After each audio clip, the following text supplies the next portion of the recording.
Saudara, tentunya jelang Lebaran banyak pilihan moda transportasi untuk pulang ke kampung halaman. Selain bus, kereta, nah ada juga yang menarik ini dengan kendaraan pribadi. Sebenarnya bagaimana tips aman berkendara saat mudik khususnya dengan kendaraan pribadi? Kita akan membahas bersama praktisi otomotif Anjar Laksana yang saat ini sudah berada di studio. Selamat pagi Mas Anjar. Selamat pagi Mbak. Ya Mas Anjar, ini kan udah mulai masuk musim mudik ya. Sebetulnya etika atau cara berkendara maupun juga modifikasi mobil yang jangan sampai membahayakan orang lain itu seperti apa sih Mas? Oke, kalau bicara etika sebenarnya ada dua faktor yang sangat mempengaruhi gaya kita berkendara. Mulai dari pertama itu manusia itu sendiri, manusia. Jadi bagaimana kita membawa kendaraan, bagaimana kita menyalip, bagaimana kita melakukan pengereman, bagaimana kita menghargai pengguna jalan lain, itu dari manusia sendiri. Kemudian yang kedua dari kendaraan. Nah, kendaraan itu kalau misal kendaraan standar tidak sesuai dengan misal kendaraan standar sesuai dengan standar pabrikan itu nggak masalah. Yang jadi masalah adalah ketika modifikasi yang asal-asalan tidak sesuai kaidah. Contohnya ganti lampu di belakang. Di sini lampu belakang kan stop lamp warnanya merah atau sennya warna kuning, kita ganti warna biru atau warna yang lainnya. Nah itu bisa membingungkan kendaraan yang lain yang di belakangnya. Itu menurut saya itu bagian dari etika yang harus dikedepankan. Sebaiknya memang sesuai standar aja. Misal tren kekinian juga ada LED. Kita ganti LED yang di depan kan. Misal mobil kita adalah jenisnya halogen. Nah kalau diganti dengan produk yang berkualitas tidak ada masalah karena titik fokusnya pasti akan baik. Yang jadi problem adalah ketika kita mengganti dengan produk yang abal-abal, yang murah. Jadi bias cahaya ke depannya kemana-mana itu bahkan jadi menyilaukan kendaraan lain, bagi si pengemudi juga akan membahayakan. Kemudian dari lawan arah juga sangat membahayakan. Itu sebaiknya dihindari hal-hal yang gitu. Ya kan kadang-kadang juga kalau kita temuin di jalan ada yang pakai aksesoris gini Mas, kalau dia ngerem ntar lampunya kedap-kedip juga tuh di belakang. Betul. Nah, itu sebaiknya kalau pengen jadi pengemudi yang beretika ya janganlah itu. Itu bahaya sih. Karena mata jadi pedas juga. Ya betul, gitu. Apalagi kalau malam-malam ya Mas ya. Iya. Nah, Mas Anjar, kalau sebetulnya tuh ada nggak sih level orang mengemudi? Jadi misalnya semakin tua semakin matang. Nah itu ciri-cirinya seperti apa sih?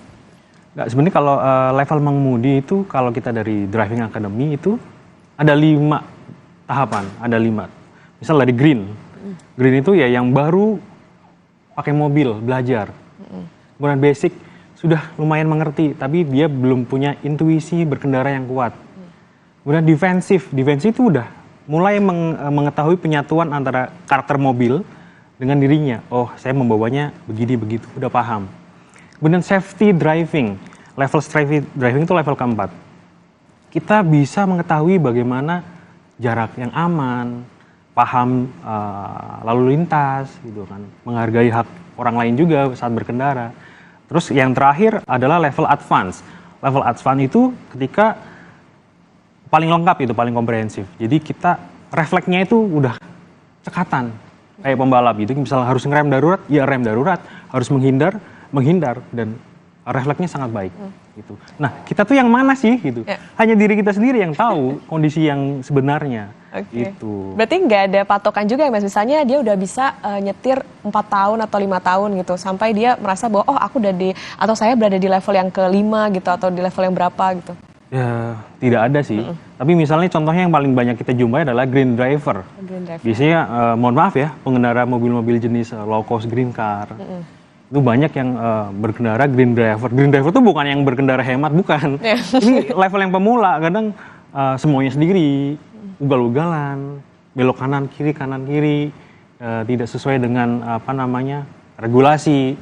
Karena apa? Green driver itu biasanya kita bawa motor, dari biasa bawa motor kemudian pindah ke mobil. Gaya berkendara motor diterapkan di mobil. Ya itu jadinya kan berantakan. Lupa kasih sen.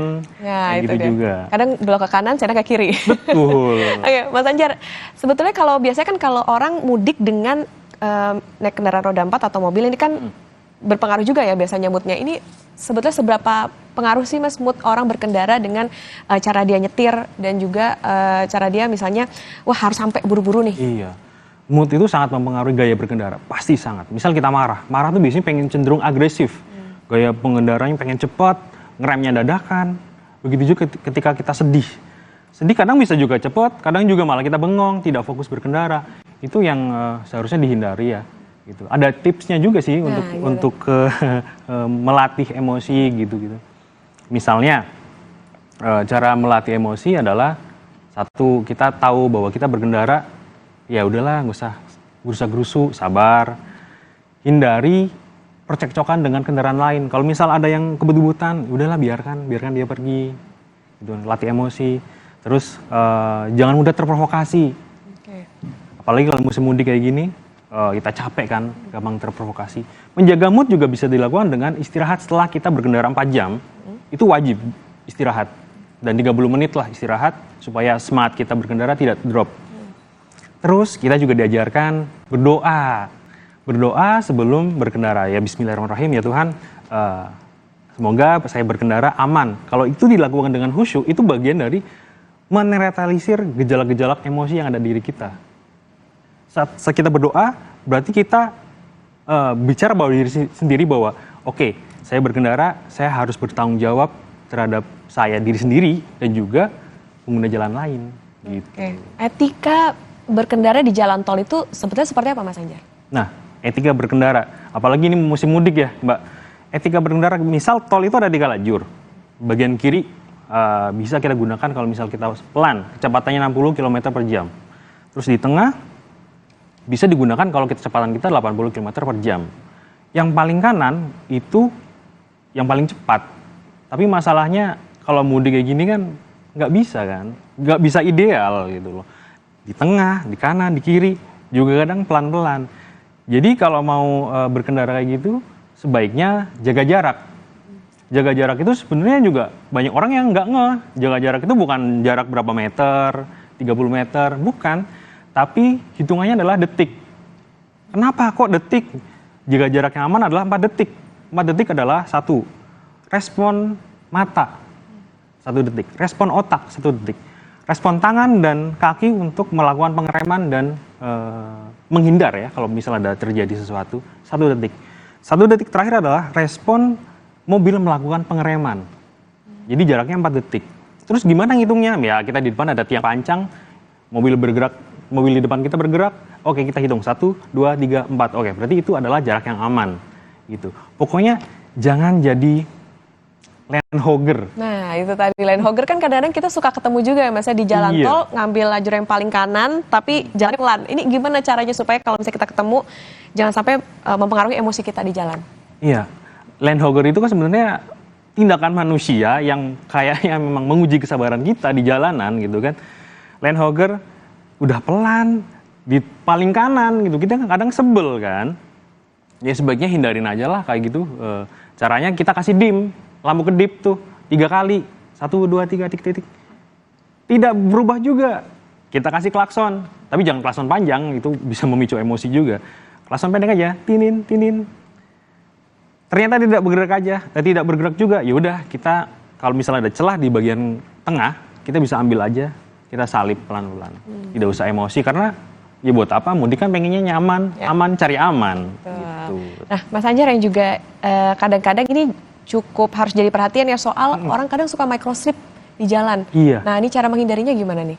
Betul, microslip, apalagi kita puasa ya, kita boleh loh tidak puasa dulu, safar kita nyebutnya safar, atau menggantinya di lain hari. Gitu. Itu ya untuk menghindari hal-hal itu microslip. Istirahat. Kenapa saya tadi bilang istirahat 4 jam? Itu supaya badan kita tuh rileks lagi gitu. Kita kan nyupir kadang tegang kan? Tegang, ketika sudah istirahat 4 jam, kita bisa jalan lagi gitu. Jadi, istirahat pun nggak boleh lebih dari 30 menit, karena kalau 30 menit lebih, satu ganti sama orang lain, kedua, kita, passion kita mengemudi jadi turun justru. Jadi capek malah ngantuk gitu. Idealnya memang 30 menit. Terus jalan lagi, kita bisa minum kopi, atau ketika ada keluarga di samping bisa diajak ngobrol, atau kita untuk supaya menjaga kita nggak gampang ngantuk, boleh loh mendendangkan lagu favorit kita gitu kan, kita nyanyi pelan-pelan dengan ritme yang santai, itu bisa menjaga kita dari hal-hal kayak gitu. Oke, ciri-cirinya apa sih Mas ketika orang, wah kayak ini saya kena microslip nih, atau misalnya tiba-tiba dia jadi nggak sadar gitu ketika lagi berkendara? Yus, angop-angopan pasti kan, angop-angopan, terus beberapa kali meleng. Kita kalau misal jalannya lurus gitu, kadang kita nggak fokus gitu, tiba-tiba blank, tahu-tahu ke kanan gitu kan. Itu sebaiknya menepi aja lah, kita ke rest area gitu.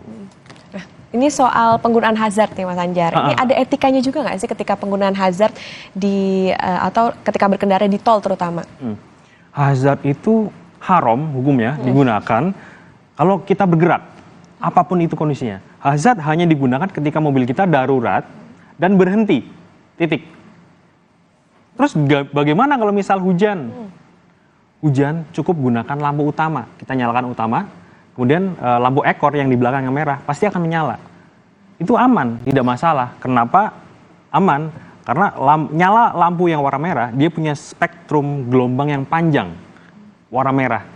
Jadi kalaupun kondisinya kita jauh atau cuaca buruk, pasti akan terlihat oleh mata kita. Gitu. Kalau memang hujannya deras, ya memang sebaiknya masuk rest area aja. Jangan memaksakan kita untuk berkendara gitu. Memang harus istirahat gitu. Oke, kadang ada salah kaprah juga Mas ketika masuk di terowongan gitu, tapi orang pakai hazard. Berarti ini salah ya? Salah. Termasuk kita ketika apalagi misalnya perbaikan, penyempitan jalan tuh di jalan tol. Kadang kan pakai hazard juga. Salah, gunakannya sen. Misal penyempitan sebelah kiri, kita kasih sen kiri. Untuk ngasih tahu sinyal di belakang kita bahwa oh ini mobil mau bergerak ke kiri karena ada penyempitan jalan. Kalau misal penyempitan kanan, kasih sen kanan aja. Hazard hanya digunakan untuk emergency. Titik. Kalau ada yang berhenti mendadak gitu ya misalnya di depan kita. Iya. Boleh kalau kita mobilnya berhenti, Kita ada darurat, hazard nggak apa-apa. Oke, Mas Anjar ini kan juga kadang orang pakai kaca mobil, kadang ada yang gelap banget. Nah ini ada standarnya nggak sih sebetulnya supaya aman berkendara? Iya, betul. Ada beberapa persenan kan gitu kan. Berapa persen? Yang aman sih 40%, itu paling ideal sih untuk berkendara. Jadi ketika siang nggak terlalu panas, ketika malam juga tidak terlalu gelap gitu. Kalau terlalu gelap kita kanan kirinya susah dilihat, kita visualnya jadi terbatas. Visual di kanan kiri, di belakang gitu kan. Di depan juga bisa kayak gitu. Jadi sebaiknya ya 40% gitu. Memang ada beberapa produk premium yang kelihatannya gelap di luar, tapi di dalam terang itu ada. Oke. Tapi harganya kan lumayan juga kan. Oke, Mas Anjar mungkin terakhir ini tips yang harus diperhatikan oleh orang yang mau mudik terutama menggunakan kendaraan pribadi roda 4, apa sih yang harus dicek terutama kondisi mobilnya supaya bisa dinyatakan oh ini prima bisa digunakan untuk mudik? Ya, paling sederhana kalau kita lakuin di rumah ya. Misal cek bagian cairan, pelumas, wiper, kemudian cek bagian kaki-kaki, boot drive shaft, terus bagian tie rod, bagian suspensi ada bocor tidak gitu kan.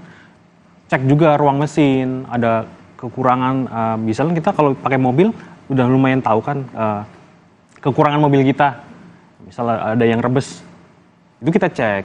Kalau misalnya ada problem sebaiknya memang dibawa ke bengkel resmi. Karena kalau dibawa ke bengkel resmi ada jaminan kan kalau kita ada problem lagi kita bisa bawa lagi ke bengkel itu atau ke dealer itu.